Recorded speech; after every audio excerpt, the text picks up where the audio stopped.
Well, imagine what would happen if there were tax cuts. According to a new survey by the National Association of Manufacturers, 64% of employers would expand, while 57% would actually hire more workers. Here now is Jay Timmons. He's president and CEO of the National Association. So, Jay, how much do you think the economy itself would grow if we got these tax cuts?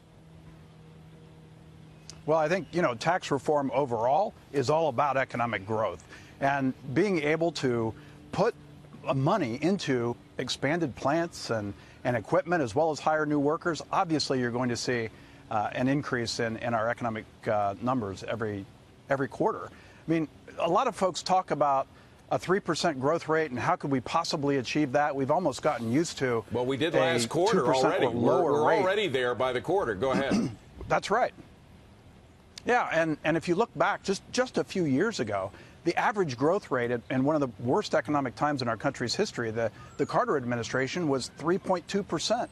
We're going to do a lot better than that, and tax reform can make that happen, as well as regulatory relief and infrastructure investment as well. Well, let's talk about the criticism from the left, because there aren't going to be many Democrats that go along with tax cuts, particularly corporate tax cuts.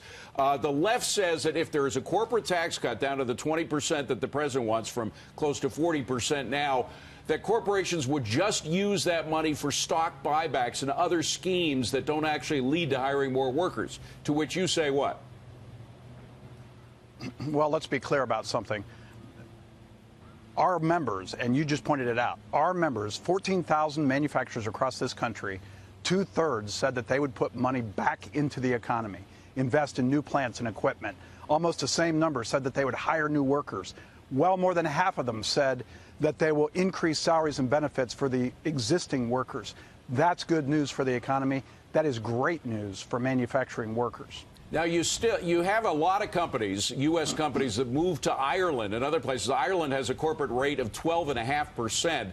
If you lowered it to 20%, right, that would be a lot lower if you lowered it to 20%. However, would that be enough to bring companies back who are appreciating a 12.5% rate right now? Isn't that a great case study? I mean, you see capital flowing into these other countries. You see it 12.5% in Ireland. You see a 15% just a few miles to the north in Canada. So obviously, when you have competitive tax rates, it attracts investments, it attracts capital. But Jay, forgive me, because we're running out of time. To hire workers. Will 20% be enough to bring companies back that are now appreciating 12.5%? So we're hearing from our manufacturers that that's a good number. A better number would be 15%, which was originally talked about. So we want to see 20% or lower, and obviously a competitive rate for pass-through entities as well, and that'll get the job done. Hey, last word, Manufacturing Day tomorrow.